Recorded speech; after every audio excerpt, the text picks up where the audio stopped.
Sa first time to work with Jesse, right? Hindi naman. Nakasama ko siya sa Bianong Bulag. Siya yung leading lady ko doon. O ngayon, how excited you are na makakasama mo ulit si Jesse? Well, iba si Jesse noon, tsaka iba si Jesse ngayon, di ba? Parang dati, nagsisimula pa lang siya noon ng asama ko. Ngayon, nakikita ko kung gaano siya kagigil sa mga ginagawa niya, gaano siya kapursigid doon sa mga trabaho niya. Nakikita ko na parang mas maganda yung kakalabasan ng mga proyekto niyang ginagawa ngayon eh. Kasi alam ko na gusto yung ginagawa niya. How siguro medyo sexy ba yan? Kasama mo si Jake, kasama mo si Jesse.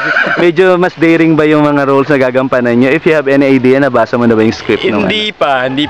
Prepare pa lang kami. Pero yung story kasi, di ba, lahat naman tayo alam ko ng story ng Maria Mercedes. Siguro magkakaroon siguro sila ng mga ibang angle, ibang bali lang sa story. Pero alam ko hinihingi pa lang right sa ano yun, parang tele ano yun, sa Mexican novela nila. Yung gumawa ng Maria Mercedes.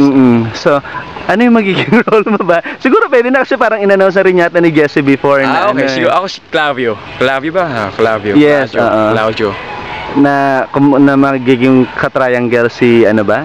Si Jake. Si Jake. Well, ako yung kababata niyo ron na kababata niya na sa simula pa lang mayroon ng pagtingin sa kanya. Yun. So parang ako yung lagi sa kalsada, tinuruan ko siya kung paano mabuhay sa kalsada, ganun.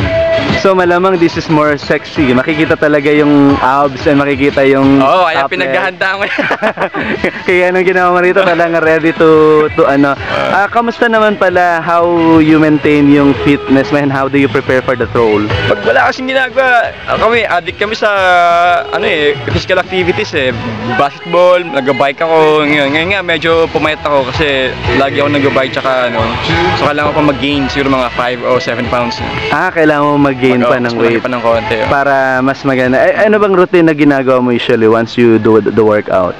May mga binigay sa amin yung mga trainer namin sa gym na routine eh. Kasi sila yung nakabasa sa kanila yung ginagawa namin araw-araw.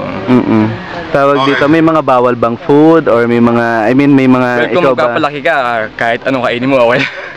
Basta continuous workout lang.